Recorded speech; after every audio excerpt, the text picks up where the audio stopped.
ನಮಸ್ಕಾರ ಸ್ನೇಹಿತರೆ, KSYU ಕ್ಲಾಸಸ್ಗೆ ಸ್ವಾಗತ. ಇವತ್ತು ನಾನು ಪ್ರಥಮ BA ಅವರಿಗೆ ಮತ್ತೆ BCom ನವರಿಗೆ ಇಂಪಾರ್ಟೆಂಟ್ ಆದ ಒಂದು ಟಾಪಿಕ್ ಬಗ್ಗೆ ಕ್ಲಾಸ್ ಅನ್ನ ತಗೊಳ್ತಾ ಇದ್ದೀನಿ. ಅದು ಯಾವ್ದಪ್ಪ ಅಂತಂದ್ರೆ ದುಃಖ ಸೇತು ಎನ್ನುವಂತಹ ಕವಿತೆಯ ಕುರಿತಾಗಿ.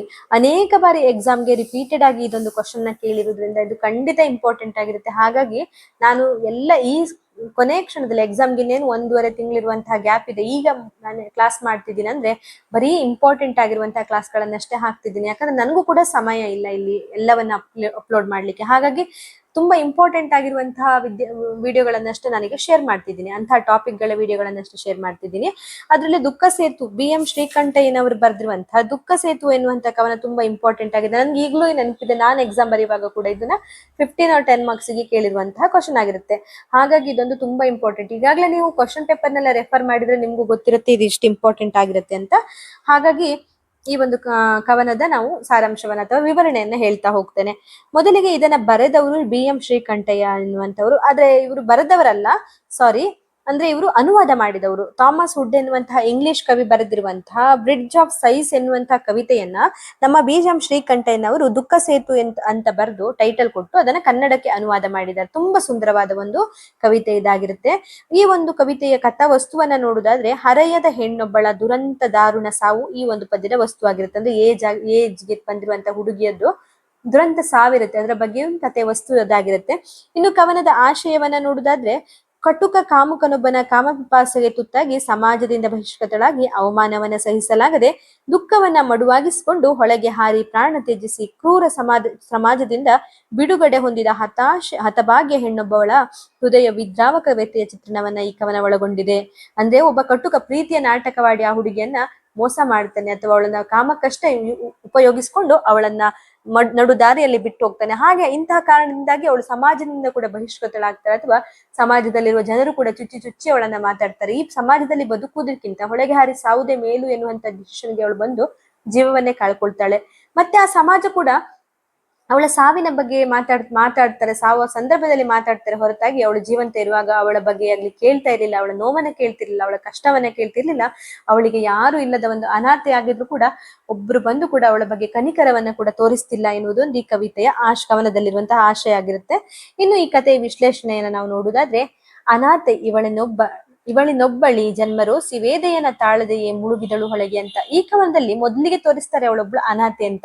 ಅನಾಥರ ಬದುಕು ಹಾಗೆ ಹೇಳುವವರು ಕೇಳುವವರು ಯಾರಿಲ್ಲ ಅಂದಾಗ ಪ್ರಪಂಚವು 100 ಮಾತಾಡ್ತದೆ ಅಥವಾ ಅವರನ್ನ 100 ರೀತಿಯಲ್ಲಿ ಯೋಚನೆ ಮಾಡ್ತದೆ. ಅವರನ್ನು ನೋಡಿದಾಗ ಅವರನ್ನು ಕೇಳುವವರು ಹೇಳುವವರು ಯಾರು ಇಲ್ಲ ಅನ್ನೋಂಥ ಕಾರಣಕ್ಕೆ ಅವನ ಈಸಿಯಾಗಿ ಮೋಸ ಮಾಡ್ಲಿಕ್ಕೆ ಕೂಡ ಈ ಪ್ರಪಂಚ ಕಾಯ್ತಾ ಇರುತ್ತೆ ಅನ್ನೋ ಹಾಗೆ ಇಲ್ಲಿ ಏನು ನಮ್ಮ ನಾಯಕಿ ಅನಾಥೆ ಏನಿರ್ತಾಳೆ ಅವಳನ್ನ ಪ್ರೀತಿ ನಾಟಕ ಮಾಡಿ ಒಬ್ಬ ಕಾಮುಕ ಏನಿದ್ದಾನೆ ಅವಳನ್ನ ಬೆಳೆಸ್ಕೊಂಡು ಬಿಟ್ಟು ಹೋಗ್ತಾನೆ ಅಥವಾ ಅವಳನ್ನ ಬೆಳೆಸ್ಕೊಳ್ತಾನೆ. ಅವಳನ್ನ ಜೀವನ ಕೊಡ್ಲಿಕ್ಕೆ ಬರುದಿಲ್ಲ, ಬಾಳು ಕೊಡ್ಲಿಕ್ಕೆ ಬರುದಿಲ್ಲ, ಹೊರತಾಗಿ ಅವಳನ್ನ ಬರೀ ಅವನ ಕಾಮಕ್ಕೆ ಉಪಯೋಗಿಸ್ಕೊಳ್ತಾನೆ ಎನ್ನುವುದನ್ನ ಈ ಒಂದು ಕವನದಲ್ಲಿ ನೋಡ್ಬೋದಾಗಿದೆ.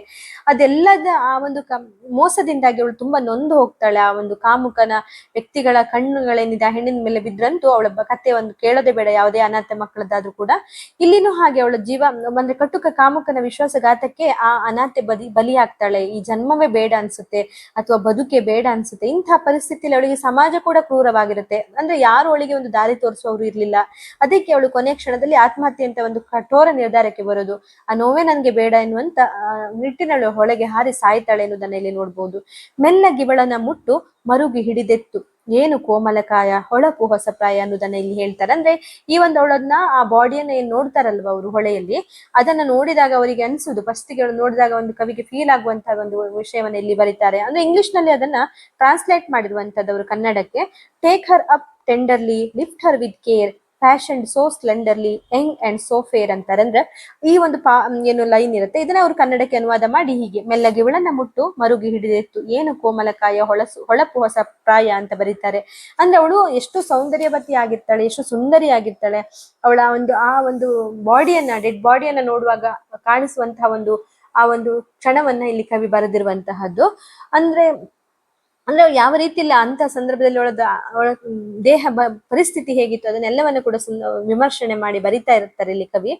ಹಾಗೇನೆ ತಾರುಣ್ಯವೇ ತುಂಬಿ ತುಳುಕಾಡುತ್ತಿದ್ದ ಯೌವನ ಎರಚಾಡುತ್ತಿದ್ದ ಆ ಲಾವಣ್ಯವತಿಯ ಸೌಂದರ್ಯ ರಾಶಿಯ ಬಗೆಗೆ ಕವಿಗೆ ಅಪಾರ ಮೆಚ್ಚುಗೆ. ಜೊತೆಗೆ ಅಷ್ಟೇ ವಿಸ್ಮಯ ಕೂಡ, ಎಷ್ಟು ಸುಂದರಿ ಅಲ್ವಾ ಇವಳು ಅಂತ. ಹಾಗೇನೆ ಇಂತಹ ಲಾವಣ್ಯವತಿ ಪ್ರೌಢೆ ಸಮಾಜದ ಕ್ರೌರ್ಯಕ್ಕೆ ಬಲಿಯಾದುದ್ರ ಬಗ್ಗೆ, ದುರಂತದ ಬಗ್ಗೆ ಕವಿಗೆ ತುಂಬಾ ಅನುತಾಪವಿದೆ. ಅಂದ್ರೆ ನೋಡಿ ಬೇಜಾರಾಗತ್ತೆ, ಇಂತಹ ಒಂದು ಸೌಂದರ್ಯವತಿಯ ಹುಡುಗಿ ಸಮಾಜಕ್ಕೆ ಅಥವಾ ಆ ಕೆಟ್ಟ ಕಾಮನ ಕಣ್ಣಿಗೆ ಬಿದ್ದು ಈ ತರ ಬಲಿಯಾಗಿ ಹೋದ್ಲಲ್ಲ ಎನ್ನುವ ವಿಷಯದ ಬಗ್ಗೆ ಕವಿಗೆ ಕೂಡ ತುಂಬಾ ಅನುಕಂಪ ಇದೆ, ನೋವಿದೆ. ಅವರಿಗೆ ತುಂಬಾ ಅವಳ ಬಗ್ಗೆ ಅನುತಾಪ ಕೂಡ ಇರುತ್ತೆ. ಅವಳು ಹುಟ್ಟ ಹುಟ್ಟ ತೊಡಿಗೆ ಏನಿದೆ ತೊಯ್ದು ತೊಪ್ಪಟೆಯಾಗಿರುವುದನ್ನ ಕಂಡು ಕವಿ, ಅನಾಥ ತೊಟ್ಟ ಹುಡುಗಿ ತೊಯ್ದು ಮೈಯನ್ನ ಬಿಡದೆ ಅಂಟಿದೆ, ನೀರು ಬಸಿಯುತ್ತಿದೆ ಎನ್ನುವಲ್ಲಿ ಈ ಚಿತ್ರ ನಮ್ಮನ್ನು ಮತ್ತಷ್ಟು ನಾವು ಅದನ್ನ ನಾವು ಕೂಡ ಕಲ್ಪನೆ ಮಾಡಿಕೊಳ್ಳುವ ಹಾಗೆ ಇಲ್ಲಿ ಕವಿ ಬರೆದಿದ್ದಾರೆ ಅನ್ಬೋದು. ಅಂದ್ರೆ ಹೊಳೆಯಿಂದ ಎತ್ತಿದ ಆ ದೇಹದಲ್ಲಿ ನೀರುಗಳು ತಾಗಿಯ ಬಟ್ಟೆ ಎಲ್ಲ ಮೈಗೆ ಅಂಟುಕೊಂಡಿದೆ. ಆ ಒಂದು ಕಾರುಣ್ಯದ ದೇಹವನ್ನ ನೋಡಿದಾಗ ಇಷ್ಟು ಸುಂದರಿಯನ್ನ ಹೇಗಾದ್ರೂ ಈ ತರ ಮಾಡ್ಲಿಕ್ಕೆ ಮನಸ್ಸು ಬಂತು ಎನ್ನುವುದನ್ನ ಕವಿ ಯೋಚನೆ ಮಾಡ್ತಾರೆ, ಅಥವಾ ಅವಳ ಈಗಿನ ಪರಿಸ್ಥಿತಿಯ ಬಗ್ಗೆ ಕವಿಗೆ ತುಂಬಾ ಅನುಕಂಪ ಇದೆ ಎನ್ನುವುದನ್ನ ನಾವಿಲ್ಲಿ ನೋಡಬಹುದು. ನೋಡು ಮೈಯೊಳಗುಡಿಗೆ ತೋಯ್ದು ಹತ್ತುವುದು, ತೋಡಿ ತೊರೆತರೆಯಾಗಿ ಹೊಳೆ ಬಸಿಯುತ್ತಿಹುದು, ಎದೆಗರರು ಬಾಯತ್ತು ಮಾರಿ ಕಸಲು ದೊಲಿದು ಅಂತ ಹೇಳ್ತಾರೆ. ಅಂದ್ರೆ ಕರುಣಾಜನಕ ಪರಿಸ್ಥಿತಿ ಅಥವಾ ಅವಳ ಮನಸ್ಸಿನ ತೊಳಲಾಟ ಏನಿದೆ ಕವಿದು ಕೂಡ ಅವಳನ್ನ ನೋಡುವಾಗ, ಅಥವಾ ಊರಿ ಜನರೆಲ್ಲ ಅವಳನ್ನ ಆಡ್ಕೊಳ್ತಿರುವಂತಹ ಬಗ್ಗೆ ಅವರಿಗೆ ಕೇಳಿ ತುಂಬಾ ಬೇಜಾರಾಗ್ತದೆ. ದುಡುಕಿ ಕಟ್ಟನು ಮೀರಿ ಕೆಟ್ಟವಳು ಇವಳು, ತಾನು ಮಾಡಿದ ಕರ್ಮ ತನ್ನ ಬೆನ್ನಲ್ಲಿ ಬಂದು ಸುಟ್ಟವಳು ಇವಳು, ಎನ್ನುತ್ತ ದೋಷವ ಬೆದಕಿ ಗದರದಿರು ನೀನು, ಅವಳ ಪಾಪಗಳೇನೋ ಹೊಲ್ಲ ನಡೆಯೇನೋ, ಅದರೆಣಿಕೆಗೆ ಹೊತ್ತು ನಮೆ ಜರೆಯುವವರು ಅಂತ. ಅಂತ ಇಲ್ಲಿ ಅವರು ಜನರಿಗೆ ಬೈತಾರೆ ಅಥವಾ ಎಚ್ಚರಿಸ್ತಾರೆ. ಅವಳ ಪಾಪ ಕಾರ್ಯಗಳ, ಅವಳ ಹಾದಿ ತಪ್ಪಿದ ನಡತೆಯನ್ನ ಕುರಿತು ಜನರು ಚರ್ಚಿಸ್ಲಿಕ್ಕೆ ಇದು ಹೊತ್ತಲ್ಲ. ಅಂದ್ರೆ ಅವಳ ಡೆಡ್ ಬಾಡಿಯನ್ನ ನೋಡುವಂತ ಅಂತ ಸಂದರ್ಭದಲ್ಲಿ ಕೂಡ ಜನರಲ್ಲ ಅವಳ ಅವಳು ಸರಿ ಇಲ್ಲ, ಅಥವಾ ಅವಳು ಮಾಡಿದಕ್ಕೆ ಅವಳು ಅನುಭವಿಸಿದ್ಲು, ದುಡುಕಿದಳವಳು ಅಂತೆಲ್ಲ ಹೇಳ್ತಾರೆ ಅವಳಿಗೆ. ಆದ್ರೆ ಅಲ್ಲಿ ಅಂತಹ ಸಂದರ್ಭದಲ್ಲಿ ಅದನ್ನೆಲ್ಲ ಮಾತಾಡುವಂತ ಹೊತ್ತದಲ್ಲ ಎನ್ನುವುದನ್ನ ಕವಿ ಎಚ್ಚರಿಸ್ತಾರೆ. ಯಮನು ನುಂಗಿದ ಈ ಹೆಣ್ಣು ಮಗುವಿನಲ್ಲಿ ಹೊರೆದ ಕಲ್ಮಶವನ್ನ ತೊಳೆದು ಬಿಟ್ಟರೆ ಚೆಲುವಾದ ನಿರ್ಮಲವಾದ ಹೆಣ್ಣುತನವೊಂದು ನಮ್ಗೆ ಕಾಣುತ್ತೆ ಅಂತ. ಈ ಸಂದರ್ಭದಲ್ಲಿ ಹೊಳೆಯಿಂದ ತೆಗೆದ ಶವದ ಮೇಲೆ ನೋಡುವಾಗ್ಲೂ ಕೂಡ ನೀವು ಅವಳನ್ನ ಅಲ್ಲಗೆಳಿಬೇಡಿ ಅಥವಾ ಅವಳನ್ನ ದೂಷಿಸಬೇಡಿ. ಆ ಹೊಳೆಯ ನೀರಿನಲ್ಲಿ ಸತ್ತು ಮೇಲೆ ಬಂದಿರುವುದು, ಅವಳ ಕಲ್ಮಶ ಎಲ್ಲ ತೊಳೆದು ಮೇಲೆ ಬಂದಿರುವಂತಹ ಆ ಬಾಡಿನೇ ಅಥವಾ ಆ ಒಂದು ಹೆಣ್ಣನ್ನ ನೋಡಿ, ಅಲ್ಲಿರುವಂತಹ ಒಂದು ಮುಗ್ಧವಾದ ಮಗುವನ್ನ ನೋಡಿ, ಅಲ್ಲಿ ಹೆಣ್ಣು ಮಗುವನ್ನ ನೀವು ನೋಡಿ ಅಂತ ಕವಿಲಿ ಹೇಳ್ತಾರೆ. ಜವರಾಯ ನುಂಗಿದಿ ಹೆಣ್ಣು ಮಗುವಿನಲ್ಲಿ ಹೊರೆದ ಕಲ್ಮಶವ ತೊಳೆದು ಈಗ ತಾನುಳಿದುವುದು ಚೆಲುವಾದ ನಿರ್ಮಲವಾದ ಹೆಣ್ಣುತನ ಒಂದು ಅಂತ. ಆ ಸಾವು ಅವಳನ್ನ ತಿಂದ ನಂತರ ಅಥವಾ ಸಾವಲ್ಲಿ ಬಂದ ನಂತರ ಆ ಹೊಳೆಯಲ್ಲಿ ಮಿಂದು ಸಾವನ್ನೇ ಹೊಳೆಯಲ್ಲಿ ತೊಳೆದು ಸಾವಿನಿಂದಲೇ ಅವಳು ತನ್ನ ಮೈಯನ್ನ ಪರಿಶುದ್ಧವಾಗಿ ತೊಳ್ಕೊಂಡು ಈಗ ಅವಳು ಬರೀ ಹೆಣ್ಣು ಆಗಿ ನಿರ್ಮಲವಾದ ಚೆಲುವಿನಿಂದ ಕೂಡಿದ ಒಂದು ಹೆಣ್ಣಾಗಿದ್ದಾಳೆ ಎನ್ನುವುದರಲ್ಲಿ ಇಲ್ಲಿ ಅನಾಥೆಯೊಬ್ಬಳ ಕರುಣಾಜನಕ ಸ್ಥಿತಿಯನ್ನ ಕವಿ ಧ್ವನಿಪೂರ್ಣವಾಗಿ ಕಟ್ಟಿಕೊಡುವುದನ್ನ ಯಶಸ್ವಿಯಾಗಿ ಮಾಡಿದ್ದಾರೆ ಅನ್ನೋದನ್ನ ನೋಡ್ಬೋದು. ಅಂದ್ರೆ ನಮಗೂ ಕೂಡ ಕಣ್ಣಿಗೆ ಕಟ್ಟುವಂತೆ ಅವರು ಕಥೆಯನ್ನ ಅಥವಾ ಆ ಒಂದು ಕ್ಷಣವನ್ನ ಇಲ್ಲಿ ಕವಿ ವಿವರಿಸಿದ್ದನ್ನ ನೋಡ್ಬೋದು. ಅಂದ್ರೆ ಹೆಣವಾಗಿದ್ದಾಳೆ, ಆದ್ರೂ ಕೂಡ ತನ್ನಲ್ಲಿರುವಂತಹ ಕಲ್ಮಶವನ್ನ ತೊಳೆದುಕೊಂಡು ಹೆಣವಾಗಿ ಮೇಲ್ ಬಂದಿದ್ದಾಳೆ, ಒಂದು ಹೆಣ್ಣಾಗಿ ಮೇಲಿದ್ದಾಳೆ, ನಿರ್ಮಲವಾದ ಹೆಣ್ಣಾಗಿ ಮೇಲಿದ್ದಾಳೆ ಎನ್ನುವುದನ್ನ ಕವಿ ಇಲ್ಲಿ ಹೇಳ್ತಾರೆ. ನಿಯಮವನ್ನು ಅಂದ್ರೆ ದುಡುಕಿನಿಂದ ಹೆಣ್ಣು ನಿಯಮವನ್ನ ಮೀರಿದ ಕಾರಣದಿಂದಾಗಿ ಹೊಳೆಗೆ ಹಾರಿ ಪ್ರಾಣ ಕಳೆದುಕೊಳ್ಳುವಂತ ಸ್ಥಿತಿಯನ್ನು ತಲುಪಿದ್ದಾಳೆ. ಸಾವಿನಿಂದಾಗಿ ಅವಳು ಹೊತ್ತಿದ್ದ ಪಾಪ ಕಲ್ಮಶವೆಲ್ಲ ತೊಳೆದಿದೆ. ಹೆಣ್ಣು ಮಗುವಾಗಿ ಅವಳು ಹೊತ್ತಿದ್ದ ಪಾಪದ ಕೊಳೆ ಬದುಕಿನ ಅಂತ್ಯದಾಟದಲ್ಲಿ ಕೊನೆಗೊಂಡಿದೆ ಅಂತ. ಅಂದ್ರೆ ದುಡುಕಿಲ್ಲ ಅಂದ್ರೆ ಅವಳು ಅವನನ್ನ ಪ್ರೀತಿ ಅಂತ ನಂಬಿದ್ಲು, ಆದ್ರೆ ಅದು ಕಾಮಕ್ಕೆ ಮಾತ್ರ ಅವಳ ಪ್ರೀತಿ ಆಗಿತ್ತು. ಅವನಿಗೆ ಅವನ ಕಾಮದಿಂದ ಅವಳನ್ನ ನೋಡಿದ್ದಾನೆ ಬಿಟ್ರೆ ನಿಜವಾದ ಪ್ರೀತಿಯಿಂದ ಅವಳನ್ನು ಪ್ರೀತಿಸ್ಲಿಲ್ಲ. ಅವಳನ್ನು ಉಪಯೋಗಿಸಿಕೊಂಡ, ಬಳಸಿದ. ಆದ್ರೆ ಅವಳು ದುಡುಕಿ ಆ ನಿರ್ಧಾರಕ್ಕೆ ಹೋಗ್ಬಾರ್ದಿತ್ತು, ಹಾಗಾಗಿ ಹೊಳೆಗೆ ಹಾರಿ ಪ್ರಾಣವನ್ನ ಕಳ್ಕೊಂಡಿದ್ದಾಳೆ. ಸಾವಿನಿಂದಾಗಿ ಅವಳದು ಕಲ್ಮಶ ಎಲ್ಲ ತೊಳೆದು ಹೋಗಿದೆ ಎನ್ನುವಂಥದ್ದು, ಮತ್ತೆ ಹೆಣ್ಣು ಮಗುವಾಗಿ ಅವಳು ಹೊತ್ತಿದ ಪಾಪ ಎಲ್ಲವೂ ಈ ಒಂದು ಸಾವಿನಿಂದ ಅಂತ್ಯವಾಗಿ ಹೋಗಿದೆ. ಸತ್ತ ಮೇಲೂ ಕೂಡ ಅವಳು ಮಾಡಿದ ತಪ್ಪನ್ನ ನೆನೆದು ಹೀಯಾಳಿಸುವುದು ಬೇಡ. ಅಂದ್ರೆ ಸತ್ತು ಹೋಗಿದ್ದಾಳೆ ಅವಳು, ಇನ್ನು ಕೂಡ ಅವಳನ್ನ ತಪ್ಪನ್ನ ಯಾಕೆ ಹೀಯಾಳಿಸಿ ಹೇಳ್ತೀರಾ? ನಿರ್ಮಲವಾದ ಮನಸ್ಸಿನಿಂದ ಆ ಹೆಣ್ಣು ಮಗುವಿನ ಸೌಂದರ್ಯವನ್ನ ನೆನೆದ್ರೆ ಅವಳಲ್ಲಿ ಹೆಣ್ಣುತನದ ವಿಶೇಷತೆ ಕಾಣಿಸಬಲ್ಲದು ಎನ್ನುವುದನ್ನ ಇಲ್ಲಿ ಕವಿ ಹೇಳ್ತಾರೆ. ಅಂದ್ರೆ ಅವಳ ಸೌಂದರ್ಯ ನೋಡಿ, ಆ ಹೆಣ್ಣನ್ನ ನೋಡಿ, ಇನ್ಯಾವುದೇ ಕೆಟ್ಟತನವನ್ನ ಇನ್ನು ನೋಡ್ಬೇಡಿ, ಸತ್ತಾಗಿದೆ ಅವಳು ಎನ್ನುವುದನ್ನ ಇಲ್ಲಿ ಕವಿ ನೊಂದುಕೊಂಡು ಹೇಳ್ತಾರೆ. ಅವಳನ್ನ ಹೆಣ್ಣು ಮಗು, ಅವಳಲ್ಲಿ ಉಳಿದಿರುವುದು ಹೆಣ್ಣುತನ ಅಷ್ಟೇ ಎನ್ನುವುದನ್ನ ಇಲ್ಲಿ ಕವಿ ಮಾನವೀಯ ಅನುಕಂಪದ ಮಿಡಿತ ಮತ್ತು ತುಡಿತಗಳಿಂದ ಹೇಳಿದ್ದಾರೆ ಎನ್ನುವುದನ್ನ ನಾವಿಲ್ಲಿ ಅರ್ಥ ಮಾಡ್ಕೊಳ್ಬಹುದು. ಅನಾಥೆಯ ಶವವನ್ನ ಮೇಲೆತ್ತಿದಾಗ್ಲೂ ಅದೊಂದು ನಿರ್ಜೀವ ಶವವೆನ್ನದೆ ಅವಳ ಬಗೆಗಿನ ಅತೀವ ಕರುಣೆಯನ್ನು ತೋರಿಸುತ್ತಾ ಏನು ಕರೆಗಳೇ ಇರಲಿ ಹೆಣ್ಣು ಹುಟ್ಟುವುದು ಹೊರಸು ಆ ತುಟಿಗಳನ್ನ ಕೆಸರುತ್ತಿರುವುದು, ಕಟ್ಟು ಕೂಡಿಸಿ ಕರುಳ ಅದ್ದಿ ಕೆದರಿಯುವುದು. ಇವಳ ತಂದೆ ಯಾರು, ಇವಳ ತಾಯಿ ಯಾರು, ಅಕ್ಕ ತಂಗಿಯರಿ ಹರೇ, ಅಣ್ಣ ತಮ್ಮಂದಿಯರೇ, ಇನ್ನು ಅಕ್ಕರೆಯಾತ, ಇನ್ನು ಹತ್ತಿರದಾತ ಮತ್ತೊಬ್ಬನಿದ್ದಾನು ಅಂತ ಇಲ್ಲಿ ಕೇಳ್ತಾರೆ. ಅಂದ್ರೆ ಅವಳನ್ನ ಆ ಕ್ಷಣದಲ್ಲಿ ಅವಳ ಬಾಡಿಯನ್ನ ನೋಡಿ ಕವಿ ಹೇಳೋದು ಅಥವಾ ಅಲ್ಲಿದ್ದವ್ರು ಹೇಳೋದು, ಅವಳು ಮನೆಯಲ್ಲಿದೆ, ಅವಳ ತಂದೆ ತಾಯಿ ಯಾರು, ಅವಳಿಗೆ ಅಣ್ಣ ತಂಗಿಯರು ಯಾರಾದ್ರೂ ಇದ್ದಾರಾ, ಅಕ್ಕ ತಂಗಿಯರು ಯಾರಾದ್ರೂ ಇದ್ದಾರಾ, ಇಲ್ವಾ, ಅಥವಾ ಅವಳಿಗೆ ಇನ್ನೂ ನೀನು ನನ್ನ ಜೀವ ಅಥವಾ ಪ್ರಾಣ ಎಂದಲೇ ಹೇಳುವಂತಹ ಪ್ರೀತಿಸುವವನು ಕೂಡ ಯಾರಾದ್ರೂ ಇನ್ನು ಇದ್ದಾರೆಯೇ, ಅವಳ ಆಪ್ತ ಅವರನ್ನುವಂಥವ್ರು ಅಥವಾ ಹಿತೈಷಿಗಳು ಯಾರಾದ್ರೂ ಇದ್ದಾರೆ ಎಂದು ಪೂರ್ವಾಪರವಾದ ಬಗ್ಗೆ ಇಲ್ಲಿ ಕವಿ ಚಿಂತಿಸ್ತಾರೆ ಎನ್ನುವುದನ್ನ ನೋಡ್ಬೋದಾಗಿದೆ. ನಿರಿ ಹಿಡಿದು ನಡುವೇರಿ ತೊದಳು ಮಾತನ್ನು ಬೀರಿ ಕೊರಗ ನಗಿಸಲು ಬಲ್ಲ ಮಗುವಿಲ್ಲವೇನು ಅಂತ ಹೇಳ್ತಾರೆ. ಅಂದ್ರೆ ಇಷ್ಟೆಲ್ಲ ಆಯ್ತು, ಯಾರು ತಂದೆ ತಾಯಿ ಇಲ್ಲ, ಅಣ್ಣ ತಮ್ಮಂದಿರಿಲ್ಲ, ಪ್ರೀತಿಸುವಂತಹ ವ್ಯಕ್ತಿ ಕೂಡ ಇಲ್ಲ, ಹಾಗಾದ್ರೆ ಅವಳ ಸೆರಗನ್ನ ಹಿಡಿದು ಸೊಂಟದ ಮೇಲೆ ಅವಳ ಜೊತೆ ಕೂತ್ಕೊಂಡು ಅವಳ ದುಃಖವನ್ನೆಲ್ಲ ಮರೆಸುವಂತಹ ಒಂದು ಮಗುವಾದ್ರೂ ಅವಳಿಗೆ ಇಲ್ವಾ ಅಂತ ಇಲ್ಲಿ ಕವಿಯನ್ನು ಪ್ರೀತಿಯಿಂದ ಕೇಳೋದನ್ನ ಅಥವಾ ಎನಿಸುದನ್ನ, ಅಂದ್ರೆ ಅವಳ ಅನಿವಾರ್ಯತೆಯನ್ನ ದುಃಖವನ್ನ ಮರೆಸ್ಲಿಕ್ಕೆ ಒಂದು ಮಗು ಇರಬೇಕು, ಅಂತಹ ಒಂದು ಮಗುವಾದ್ರೂ ಅವಳ ಬದುಕಿನಲ್ಲಿ ಇದ್ದಿದ್ರೆ ಅವಳಿಗೆ ಇಂಥ ಪರಿಸ್ಥಿತಿ ಬರ್ತಿರ್ಲಿಲ್ಲ, ಅಥವಾ ಆ ಮಗುವಿಗಾದ್ರೂ ಅವಳು ಬದುಕ್ತಾ ಇದ್ಲು ಎನ್ನುವುದನ್ನ ಇಲ್ಲಿ ಕವಿ ಹೇಳುವುದನ್ನ ನಾವು ಇಲ್ಲಿ ನೋಡ್ಬೋದಾಗಿದೆ. ಮುಂದಿನ ಸಾಲುಗಳಲ್ಲಿ ಎಲ್ಲಡಗಿತ್ತು ಆರ್ಯ ಧರ್ಮದ ಕರುಣ ಆರ್ಯ ಜನಗಳ ಮರುಕ ಉರಿಯುವನೇ ಬಲ್ಲ, ಅಯ್ಯೋ ಏನನ್ಯಾಯ ತುಂಬಿದಿ ಊರಲ್ಲಿ ಅಂತ ಹೇಳ್ತಾರೆ. ಅಂದ್ರೆ ಜನಗಳಿಗೆ ಮನೆ ಇವಳಿಗಿಲ್ಲ, ತುಂಬಿದಿ ಜನದಲ್ಲಿ ನೆರೆ ಇವಳಿಗಿಲ್ಲ, ಅನಾಥೆ ದಿಕ್ಕಿಲ್ಲ, ಮರಣವೇ ಶರಣು ಅಂತ. ಅಂದ್ರೆ ಪರರ ನೋವಿಗೆ ಸಂಕಷ್ಟಕ್ಕೆ ಮರುಗದ ನಾವು ಸಜ್ಜನರು, ಸುಸಂಸ್ಕೃತರು, ಸಾತ್ವಿಕರು ಆಗ್ಲು ಸಾಧ್ಯವಾ? ಎಲ್ಲಿ ಅಡಗಿದೆ ನಮ್ಮ ಧರ್ಮ ಕರುಣೆ ಅಥವಾ ಆರ್ಯ ಜನುಗಳ ಮರುಕ ಅಂತ ಪ್ರಶ್ನಿಸ್ತಾರೆ ಕವಿಗಳು. ಇದನ್ನ ಅಂದ್ರೆ ಉರಿಯುವವನೇ ಬಲ್ಲ ಎನ್ನುವಲ್ಲಿ ಸಮಾಜದ ಇಂತಹ ಅನಿಷ್ಟ ನೀತಿಗೆ ನಿಡುಸುವುದು ಪರಿತಪಿಸುವಂತಹ ಭಾವನೆಯದ್ದಾಗಿರುತ್ತೆ. ಅಂದ್ರೆ ಅವರ ಇಂತಹ ಪರಿಸ್ಥಿತಿ ಅಂದ್ರೆ ಯಾರಿದ್ದಾರೆ, ನಾವು ಹೇಳ್ತೇವೆ ನಾವು ಸುಸಂಸ್ಕೃತರು ಸಜ್ಜನರು ಅಂತ, ಆದ್ರೆ ಎಲ್ಲಿದೆ ನಮ್ಮಲ್ಲಿ ಕರುಣೆ, ನಮ್ಮಲ್ಲಿ ಒಂದು ಮಾನವೀಯ ಮೌಲ್ಯ ಎಲ್ಲಿದೆ ಅನ್ನೋದನ್ನೆಲ್ಲ ಇಲ್ಲಿ ಕವಿ ಅನ್ಕೋತಾರೆ.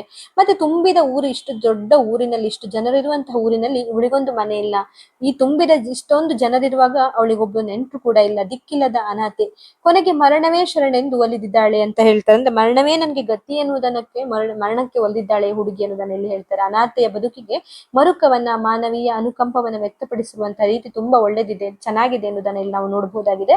ಹೆಣ್ಣಿನ ಬಾಳು ಕನ್ನಡಿಯಂತೆ, ಎಲ್ಲರೂ ಅವಳಲ್ಲಿ ತಮ್ಮತನವನ್ನೆಲ್ಲ ಕಂಡುಕೊಳ್ತಾರೆ, ಅದೇ ರೀತಿ ಆ ಕನ್ನಡಿ ನುಚ್ಚು ನೂರಾದಾಗ ಅದನ್ನ ನೋಡಲು ಕೂಡ ಯಾರು ಇರುವುದಿಲ್ಲ, ಅದೇ ಅನ್ಯಾಯ. ತುಂಬಿದ ಊರಿನಲ್ಲಿ ಅವಳಿಗೆ ಮನೆಯೇ, ಮಠವೇ, ನೆರೆಯೇ, ಹೊರೆಯೇ ಅಥವಾ ಯಾರು ಇಲ್ಲ ಅವಳ ಪಾಲಿಗೆ. ತುಂಬಿದ ಊರ್ ಜನಗಳ ಮಧ್ಯೆ ಬದುಕಿದ್ರು ಕೂಡ ಅವಳ ಅನಾಥೆ, ಹೆತ್ತವರ ಪ್ರೀತಿನೂ ಇಲ್ಲ, ಅಣ್ಣ ತಮ್ಮಂದಿರ ಅಕ್ಕರೆ ಕೂಡ ಅವಳಿಗಿಲ್ಲ, ಕೂಡಿದವನ ಅಥವಾ ಮದುವೆಯಾದವನ ಯಾರ ಇರ್ಲಿ ಅವನ ಒಲುಮೆಯೂ ಇಲ್ಲ, ಒಂದು ಮಗು ಅಥವಾ ಮಕ್ಕಳ ಪ್ರೀತಿ ಕೂಡ ಅವಳಿಗೆ ಇಲ್ಲ, ಯಾವುದು ಅವಳಿಗಿಲ್ಲ. ಅನಾಥೆಯಾದ ದಿಕ್ಕಿಲ್ಲದ ಪರದೇಶಿಯಾದ ಅವಳು ಮರಣಕ್ಕೆ ಶರಣಾಗಿ ಬಾಳನ್ನ ಅಂತ್ಯವಾಗಿಸ್ಕೊಂಡಿದ್ದಾಳೆ. ಇದಕ್ಕಾಗಿ ಮರುಗುವವರು ಕೂಡ ಇಲ್ಲ, ಸತ್ಲಲ್ಲ ಅಂತ ಹೇಳುವವರು ಇಲ್ಲ, ಅದಕ್ಕಾಗಿ ದುಃಖಿಸುವವರು ಕೂಡ ಇರುವುದಿಲ್ಲ. ನಿಷ್ಕರುಣದಲ್ಲಿ ಬೆಂದು ಬಸವಳಿದ ಅನಾಥೆಯ ಬಾಳಿಗೆ ಪ್ರೇಮ ಸಾಗರದ ಸಿಂಚನ ದೊರೆಯದೇ ಹೋಯ್ತಲ್ಲ ಎನ್ನುವುದು ಕವಿ ಇಲ್ಲಿ ತುಂಬಾ ಗದ್ಗತಿರಿದ್ದಾಗಿ ಹೇಳುವಂತಹದ್ದು. ಅವಳನ್ನ ಪ್ರೀತಿಸಿದವನು ನಿಷ್ಕರುಣಿಯಾದನು, ಅಂದ್ರೆ ಪ್ರೀತಿಯ ಹೆಸರಲ್ಲಿ ಮೋಸ ಮಾಡಿ ಹೋದ ಅವನು. ಅವಳ ಬದುಕಿನ ಪ್ರೇಮ ಸಾಗರದ ಅಮೃತ ನಿಜವಾಗಿ ಅಮೃತವಾಗದೆ ಬತ್ತಿದ ತೊರೆಯಾಯ್ತು ಅಂತ. ಪ್ರೀತಿಯಿಂದ ಅವಳು ಅವನನ್ನ ಕಂಡ್ಕೊಂಡು ಅದರಲ್ಲಿ ಪ್ರೀತಿ ಇರ್ಲಿಲ್ಲ, ಅಮೃತ ಸಿಗೋ ಬದಲು ಅವಳು ಎಲ್ಲವೂ ಅದೇ ವಿಷವಾಗಿ ಹೋಯಿತು. ಅವಳು ಕಟ್ಟುಕೊಂಡಿದ್ದ ಕನಸಿನ ಗೋಪುರ ಏನಿದೆ ಕುಸಿದು ಬಿದ್ದಿದೆ, ಕನಸುಗಳೆಲ್ಲ ನುಚ್ಚು ನೂರಾಗಿದೆ. ದೀನರನ್ನ ರಕ್ಷಿಸಲು ಒಬ್ಬನಿದ್ದಾನೆ ಎನ್ನುವಂತ ಒಂದು ನಂಬಿಕೆ ಕೂಡ ಅವಳ ಪಾಲಿಗೆ ಅದು ಹುಸಿಯಾಗುತ್ತೆ. ಅಂದ್ರೆ ಇಲ್ಲಿ ದೇವರನ್ನ ಹೇಳುವಂತದ್ದು, ದೇವರೊಬ್ಬ ಇದ್ದಾನೆ ಎನ್ನುವುದು ಕೂಡ ಅವಳ ಪಾಲಿಗೆ ಅದು ಸುಳ್ಳಾಯ್ತಲ್ಲ ಅಂತ ಇಲ್ಲಿ ಕವಿ ಹೇಳುವುದನ್ನ ನೋಡ್ಬಹುದಾಗಿದೆ. ದೀನ ರಕ್ಷಕ ಮೊರೆಯ ಕೇಳಿ ಕಾಪಾಡುವುದೇ ತನಗೆ ಹುಸಿಯಾಯ್ತೆ, ಏನು ಬಂತೋ ದುಃಖ ಏನು ಬಂತೋ ರೋಷ, ಕ್ರೂರ ಮನಸ್ಸು ಮಾಡಿ ಬೀರಿದಳನ್ನು ಬದುಕು ಅಂತ. ಅಂದ್ರೆ ದೇವರು ಇಲ್ಲ, ಯಾರು ಇಲ್ಲ, ಎಲ್ಲವೂ ಸುಳ್ಳು, ಅಷ್ಟು ಎಲ್ಲಿಂದ ದುಃಖ ಆಯ್ತು, ಎಷ್ಟು ದುಃಖ ಆಗಿರ್ಬಹುದು, ಹೋಗಿ ಜೀವವನ್ನೇ ಕೊನೆಗಾಣಿಸಿ ಬಿಟ್ಲಲ್ಲ ಎನ್ನುವುದನ್ನ ಇಲ್ಲಿ ಕವಿ ಹೇಳುವುದನ್ನ ನೋಡ್ಬಹುದು.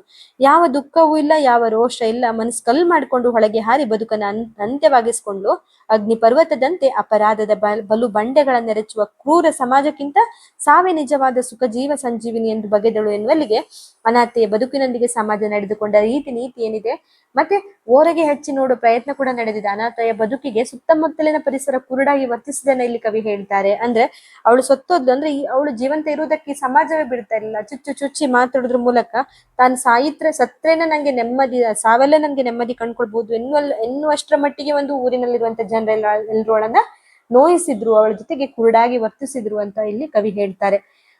ಊರ ಮನೆ ಬೆಳಕುಗಳು ದೂರ ಸರಿಯುತ್ತಾ ಕತ್ತಲೆಯ ಹೊಳೆ ಹರಿದು ಹತ್ತಿರಕ್ಕೆ ಬರುತ್ತಾ ಚಳಿಗಾಳಿ ಸೋಕಿದರೆ ಬೆಚ್ಚಿ ನಡಗುವಳು. ಅಂದ್ರೆ ಅನಾಥೆಯ ಬದುಕಿನಲ್ಲಿ ಎದುರಾದ ಕಷ್ಟ ಕೋಟಲೆಗಳ ಚಿತ್ರಣ ಈ ಮಾತುಗಳಿಂದ ನಮ್ಗೆ ಅರ್ಥ ಆಗುತ್ತೆ. ಊರ ಮನೆ ಬೆಳಕುಗಳು ಅವರ ಬದುಕಿನಿಂದ ದೂರ ಸರಿದು ಮುಂದೆ ಕತ್ತಲೆಯ ಹೊಳೆ ಅದನ್ನ ಆವರಿಸಿಕೊಳ್ತದೆ. ಮನೆಯ ಬದುಕು ನಡೆಸುವುದು ದುರ್ಬಲವಾದಾಗ, ಇಂತಹ ಬದುಕಿಗೆ ಅರ್ಥವಿಲ್ಲವೆಂದು ಅರಿತಾಗ ಅನಾಥೆ ಈ ಸಾವಿಗೆ ಶರಣಾದಳು. ಮರಣವೇ ಮಹಾನವಮಿ ಎಂದು ಭಾವಿಸ್ತಾಳೆ. ಮರಣವೇ ನಂಗೆ ದೊಡ್ಡ ಹಬ್ಬ ಎನ್ನುವಂತ ಮಟ್ಟಿಗೆ ಆ ಜನಗಳು ಅವಳಿಗೆ ನೋವು ಕೊಟ್ರು. ಆ ನೋವಿನಿಂದ ಹೊರಗಡೆ ಬರ್ಲಿಕ್ಕೆ ಇವನು ಒಬ್ಬ ಕಾಮ ಪಿಶಾಚಿಯಿಂದ ಜೀವನ ಅನ್ಯಾಯ ಆಗಿರೋದನ್ನು ನೋವು ಒಂದ್ ಕಡೆ ಆದ್ರೆ, ಪ್ರಪಂಚ ಅವಳನ್ನ ನಡೆಸಿಕೊಂಡಿರುವಂತ ರೀತಿಯು ಅವಳಿಗೆ ಇನ್ನಷ್ಟು ನೋವನ್ನ ಕೊಡುತ್ತೆ. ಹಾಗಾಗಿ ಅವಳಿಗೆ ಸಾವು ಎನ್ನುವುದೇ ನಮ್ಗೆ ದೊಡ್ಡ ಹಬ್ಬ ಎಂದು ಅನ್ಕೊಳ್ಳುವಷ್ಟರ ಮಟ್ಟಿಗೆ ಅವಳಿಗೆ ನೋವು ಕೊಟ್ಟರು ಜನರು ಎನ್ನುವುದನ್ನ ನೋಡಬಹುದಾಗಿದೆ. ಏನು ಇಹುದು ಅರಿಯದಿಹ ಸಾವ ಕಳೆ ಬಗೆದು ಈ ಲೋಕ ಬೇಡೆಂದು ಹಾರಿದಳು ನೆಗೆದು, ಹಾರಿದಳು ಮುಳುಗಿದಳು ತೇಲಿದಳು ಕೊಚ್ಚಿದಳು ಕೊರೆವ ಹೊಳೆಯೊಳಗೆ ಅಂತ. ಅಂದ್ರೆ ಕೊನೆಯಲ್ಲಿ ಅನಾಥೆಯ ಸಾವಿನ ಆ ಕೊನೆಯ ಕ್ಷಣದ ದಾರುಣ ಚಿತ್ರವನ್ನ ಕವಿ ತಮ್ಮ ಮಾತುಗಳಲ್ಲಿ ಡೀಟೇಲ್ ಆಗಿ ಹೇಳ್ತಾರೆ. ಹಾರಿದಳು ಮುಳುಗಿದಳು ತೇಲಿದಳು ಕೊಚ್ಚಿದಳು ಕೊರೆಯುವ ಹೊಳೆ ಒಳಗೆ ಅನ್ನುವಲ್ಲಿ ಅನಾಥೆ ಬದುಕನ್ನ ಅಂತ್ಯಗೊಂಡಿಸುವುದರ ಚಿತ್ರಣವನ್ನ ಇಲ್ಲಿ ಧ್ವನಿಪೂರ್ಣವಾಗಿ ಕಟ್ಟಿಕೊಡ್ತಾರೆ. ಹೊಳೆಗೆ ಹಾರಿದ ಮೇಲೆ ಮುಳುಗುವುದು ತೇಲುವುದು ಅಥವಾ ನೀರಿನಲ್ಲಿ ಪ್ರಾಣ ಕೊಚ್ಚಿ ಹೋಗಿ ನಿಶ್ಚೇಜವಾಗಿ ಉಳಿಯುವ ದೇಹ ಸಾವಿನ ಸ್ಥಿತಿಯನ್ನ ಶಬ್ದ ಚಿತ್ರಗಳ ಮೂಲಕ ಇಲ್ಲಿ ಕವಿ ನಮ್ಗೆ ಕಟ್ಟಿಕೊಟ್ಟಿರ್ತಾರೆ. ಇಂಥ ಕಡೆಗಳಲ್ಲಿ ಅಂದ್ರೆ BM ಶ್ರೀ ಅವರು ಇಂತಹ ಒಂದು ಸುಂದರವಾದ ಕವಿತೆಯನ್ನು ಕನ್ನಡಕ್ಕೆ ಅನುವಾದ ಮಾಡಿದಾಗ್ಲೇ ಗೊತ್ತಾಗ್ಬೇಕಿತ್ತು ಅದೆಷ್ಟು ಮನೆ ಮುಟ್ಟುವಂತಹ ಒಂದು ಕವಿತೆಯಾಗಿರಬಹುದು ಎಂದು, ಅಥವಾ ಅದು ಅವರಿಗೆ ತುಂಬಾ ಮನ ಮುಟ್ಟಿದ ಕವಿತೆ ಆದದ್ರಿಂದ ಅವರು ಇದನ್ನ ಕನ್ನಡಕ್ಕೆ ಅನುವಾದ ಮಾಡಿದ್ರು ಅಂತ ಕೂಡ ನಾವು ಅನ್ಕೊಳ್ಬಹುದಾಗಿದೆ.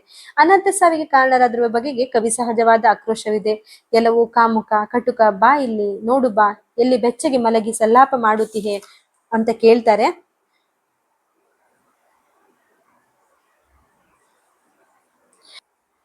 ಇದೊಂದು ಪ್ರಾಸವಾಗಿ ಬರೆದಿರುವಂತದ್ದಾಗಿರುತ್ತೆ. ಹಾಗೇನೆ ಎಷ್ಟು ಸಹಜವಾಗಿದೆ ಅನ್ನೋದು, ಮತ್ತೆ ಇಲ್ಲಿ ಇದನ್ನು ಹೋಲಿಸಿ ನೋಡಿದಾಗ ಅನುವಾದ ಕೂಡ ಎಷ್ಟು ಹೃದಯವಾಗಿದೆ, ಎಷ್ಟು ಕರುಣೆ ಎಲ್ಲ ತುಂಬಿದೆ ಇದರಲ್ಲಿ. ಅವಳ ಒಂದು ಕೊನೆಯ ಕ್ಷಣದಲ್ಲಿ ಡೆಡ್ ಬಾಡಿಯನ್ನ ನೋಡಿ, ಅವಳ ದೇಹ, ಅವಳ ಸೌಂದರ್ಯವನ್ನೆಲ್ಲವನ್ನ ನೋಡಿ ಅವರು ಮರುಗ್ತಾರೆ. ಎಲ್ಲ ಒಂದೇ ಕ್ಷಣದಲ್ಲಿ ಅವರು ಎಲ್ಲ ಒಂದು ಭಾವನೆಗಳು ಕೂಡ ಬಂದು ಹೋಗುವಂತದನ್ನ ಈ ಒಂದು ಪ್ಯಾರಾಗ್ರಾಫ್ ಅಲ್ಲಿ ನಾವು ನೋಡಬಹುದಾಗಿದೆ.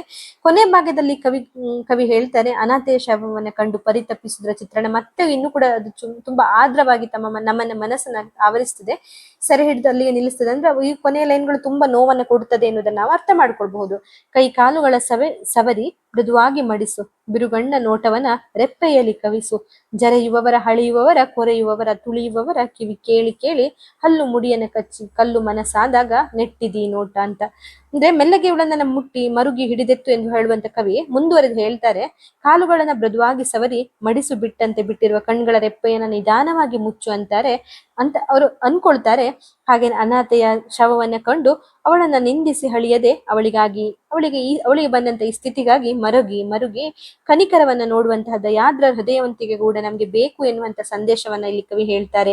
ಅಂದ್ರೆ ಫಸ್ಟಿಗೆ ಅವ್ರು ಹೇಳ್ತಾರೆ ಅವಳು ಮೆಲ್ಲಗೆ ಅವಳನ್ನ ಮುಟ್ಟಿ ಅವಳನ್ನ ಜಾಸ್ತಿ ನೋವು ಮಾಡಬೇಡಿ ಅನ್ನುವಂಥದ್ದೆಲ್ಲ ಹೇಳ್ತಾರೆ. ಹಾಗೇನೆ ಮುಂದುವರೆದು ಹೇಳ್ತಾರೆ, ಕಾಲನ್ನ ನಿಧಾನವಾಗಿ ಮಡಚು, ಓಪನ್ ಇರುವಂತಹ ಕಣ್ಣುಗಳನ್ನ ಮುಚ್ಚಿ ನಿಧಾನಕ್ಕೆ ಮುಚ್ಚಿ ಅನ್ನುವಂಥದ್ದು. ಇನ್ನು ಇಂಥ ಸಂದರ್ಭದಲ್ಲೂ ಕೂಡ ಶವವಾಗಿದ್ದಾಳೆ, ಅಲ್ಲಿರುವಂತಹ ಹೆಣ್ಣುತನವನ್ನ ನೋಡಿ, ಆ ಹೆಣ್ಣು ಮಗುವನ್ನ ನೋಡಿ ಅವಳ ಪರಿಸ್ಥಿತಿಯನ್ನ ಇನ್ನೂ ಹಳಿಬೇಡಿ ಅಂತ ಹೇಳ್ತಾರೆ.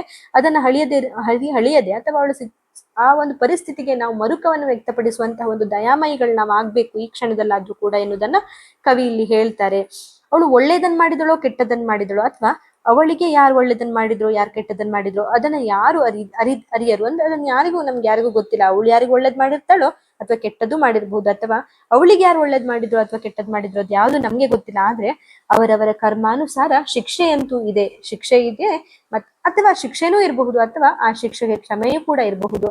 ಆದ್ರೆ ಅವಳಿಗೆ ನಾವು ಮಾಡುವ ಹಿಂಸೆ ಅದೇ ನರಕ ಹಿಂಸೆ ಅಂತ ಇಲ್ಲಿ ಕವಿ ಹೇಳ್ತಾರೆ. ಅಂದ್ರೆ ಇದೆಲ್ಲ ಒಂದು ಕೊನೆಯಲ್ಲಾಗತ್ತೆ. ಅವರವರು ಮಾಡಿದ ಪಾಪ ಕರ್ಮಗಳಿಗೆ ಅವ್ರಿಗೆ ಶಿಕ್ಷೆ ಇರುತ್ತೆ, ಅಥವಾ ಶಿಕ್ಷೆ ಇಲ್ಲದೇನೂ ಇರಬಹುದು. ಆದ್ರೆ ನಾವೀಗ ಸದ್ಯಕ್ಕೆ ಏನ್ ಮಾಡಬಹುದು, ಆ ಒಂದು ಮುಗ್ಧ ಹೆಣ್ಣು ಮಗಳನ್ನ ಜರಿಯುವುದನ್ನ ಬಿಡ್ಬೇಕು. ಯಾಕಂದ್ರೆ ನಾವೇನವಳಿಗೆ ಇನ್ನು ಈ ಕ್ಷಣಕ್ಕೂ ನಾವು ಅವಳಿಗೆ ಏನ್ ಬೈತೇವಲ್ವಾ, ಅದು ದೊಡ್ಡ ಹಿಂಸೆ ಅವಳಿಗೆ, ಅದು ದೊಡ್ಡ ನರಕ ಯಾತನೆ ಅವಳಿಗೆ ಎನ್ನುವುದನ್ನ, ಆ ನರಕ ಯಾತನೆ ಬೇಡ ಅಂತಾನೆ ಅವಳು ಸತ್ತಿರುವುದು. ಈಗ ಸತ್ತ ಮೇಲಾದ್ರೂ ನಾವು ಅವಳನ್ನ ಬಿಡ್ಬೇಕು, ಅವಳು ನೆಮ್ಮದಿಯಾಗಿ ಸಾಯ್ಲಿಕ್ಕೆ ಅಥವಾ ನೆಮ್ಮದಿಯಾಗಿ ಹೋಗ್ಲಿಕ್ಕೆ ಬಿಡ್ಬೇಕು ಅವಳನ್ನ ಎನ್ನುವುದನ್ನ ಇಲ್ಲಿ ಕವಿ ಹೇಳ್ತಾರೆ. ದುಃಖಿಗಳ ಪಾಪಿಗಳ ನಾವು ಧಿಕ್ಕರಿಸುವೆವು, ದೂರ ಅಟ್ಟುವೆವು, ಅಟ್ಟನ ರೀತಿಯಲ್ಲಿ ತಂದೆ ರಕ್ಷಕನು ಅಂತಾರೆ. ಅಂದ್ರೆ ಕ್ರೈಸ್ತ ಧರ್ಮದ ಒಂದು ಹಿನ್ನೆಲೆಯನ್ನು ಒಂದು ವರ್ಡ್ ಹೇಳ್ತಾರೆ. ಅಂದ್ರೆ ನಾವು ದೈನ್ಯದಲ್ಲಿ ಮೌನದಿಂದ ತಮ್ಮ ಪಾಪವನ್ನು ಒಪ್ಪಿಸಿ ಹೊರಹೋಗುವ ಅನಾಥೆಯನ್ನ ಹೃದಯ ಪೂರ್ವಕವಾಗಿ ನಡೆದು ಅವಳನ್ನ ಕಳಿಸಿಕೊಡೋಣ, ಅಲ್ಲಿ ಅವಳಿಗೆ ಶಾಂತಿ ಅಥವಾ ನೆಮ್ಮದಿ ಲಭಿಸ್ತದೆ ಎಂದು ಇಲ್ಲಿ ಕವಿತೆ ಕೊನೆಗೊಳ್ಳುತ್ತದೆ. ಅಂದ್ರೆ ಹೆಣ್ಣಿನ ಹೃದಯ ವಿದ್ರಾವಕ ಕಥೆಯನ್ನ ಇಲ್ಲಿ ಕಟ್ಟಿಕೊಡ್ತಾರೆ ಇಲ್ಲಿ ನಮ್ಮ BM ಶ್ರೀಕಂಠಯ್ಯನವರು. ಅಂದ್ರೆ ಕೊನೆಯಲ್ಲಿ ಏನ್ ಹೇಳ್ತಾರಪ್ಪ ಅಂದ್ರೆ, ಇನ್ನು ಅವಳಿಗೆ ಎಲ್ಲ ಹೇಳುದು ಸಾಕು, ಇನ್ನು ಅವಳನ್ನ ದೂರುದು ಬೇಡ, ಅವಳಿಗೆ ಧೋರಣೆಗಳು ಬೇಡ, ದೂಷಣೆಗಳು ಬೇಡ, ಇದು ಯಾವುದ್ರ ನಾವು ಬೇಡ ಅನ್ನುವಂತ ಕಾರಣಕ್ಕೆ ಸಾವೇ ನಂಗೆ ಮಹಾ ನವಮಿ ಹಬ್ಬ ಎಂದು ತಿಳ್ಕೊಂಡ ಆ ಹೆಣ್ಮಗಳು ಸತ್ತಿದ್ದಾಳೆ. ಈಗ ಈ ಕ್ಷಣದಲ್ಲಿ ಅವಳ ಹೆಣವನ್ನ ನೋಡಿ ಯಾರು ಏನನ್ನ ಜರಿಬೇಡಿ, ಅವಳಿಗೆ ಮತ್ತೆ ನರಕವನ್ನ ಕೊಡಬೇಡಿ. ಈಗ ನಾವು ಅವಳನ್ನ ಏನಿದ್ರು ಅವಳ ಪಾಪವನ್ನೆಲ್ಲ ಅವಳು ಕಳೆದುಕೊಂಡು ಒಂದು ಹೆಣ್ಣಾಗಿ ಹೋಗ್ತಾ ಇದ್ದಾಳೆ, ಅವಳನ್ನ ಹೃದಯಪೂರ್ವಕವಾಗಿ ನಾವು ಕಳಿಸ್ಕೊಡೋಣ, ಅವಳಿಗೆ ಎಲ್ಲಾದ್ರೂ ಒಂದು ಶಾಂತಿ ಅಥವಾ ನೆಮ್ಮದಿ ಸಿಗ್ಲಿ ಅಂತ ಒಂದು ಕೊನೆಯ ಒಂದು ಲೈನ್ ನಾನು ಇಲ್ಲಿ ಕವಿ ಹೇಳುವುದನ್ನ ನೋಡ್ಬೇಕು. ಹಾಗಾಗಿ ದುಃಖವನ್ನೇ ಸೇತುವೆಯನ್ನಾಗಿ ಮಾಡಿಕೊಂಡ ಒಂದು ಹೆಣ್ಣು ಮಗಳ ಹೃದಯ ವಿದ್ರಾವಕ ಕಥೆ ಇದಾಗಿರುತ್ತೆ. ಹಾಗಾಗಿ ಇದಕ್ಕೆ ದುಃಖ ಸೇತು ಅಂತ ಕೊಡ್ತಾರೆ. ಥಾಮಸ್ ಹುಡ್ ಅವರು ಬರೆದಿರುವಂತಹ ಆ ಒಂದು ಕವಿತೆಯನ್ನ ಬ್ರಿಡ್ಜ್ ಆಫ್ ಸೈ ಅಂತ ಏನಿದೆ ಅದನ್ನ, ಆ ಒಂದು ಬ್ರಿಡ್ಜ್ ಆಫ್ ಸೈಸ್ ಅಂತ ಏನಿದೆ ಆ ಕವಿತೆಯನ್ನ ಕನ್ನಡಕ್ಕೆ ದುಃಖ ಸೇತು ಎನ್ನುವಂತ ಒಂದು ಟೈಟಲ್ ಕೊಟ್ಟು ಅನುವಾದ ಮಾಡಿದ್ದಾರೆ BM ಶ್ರೀಕಂಠಯ್ಯ. ಇದೊಂದು ಹೆಣ್ಣು ಮಗಳು, ಅನಾಥೆ ಹೆಣ್ಣು ಮಗಳು ಕಾಮುಕನೊಬ್ಬನ ಕೈಗೆ ತುತ್ತಾಗಿ ಜೀವವನ್ನ ಕಳೆದುಕೊಳ್ಬೇಕಾಗ್ತದೆ. ಅವಳಿಗೆ ಯಾರು ಗತಿ ಇಲ್ಲ, ಅವನು ಕೂಡ ಅವಳನ್ನು ಬಿಟ್ಟು ಹೋಗ್ತಾನೆ, ಸಮಾಜ ಕೂಡ ಅವಳನ್ನ ಬಹಿಷ್ಕರಿಸುತ್ತೆ.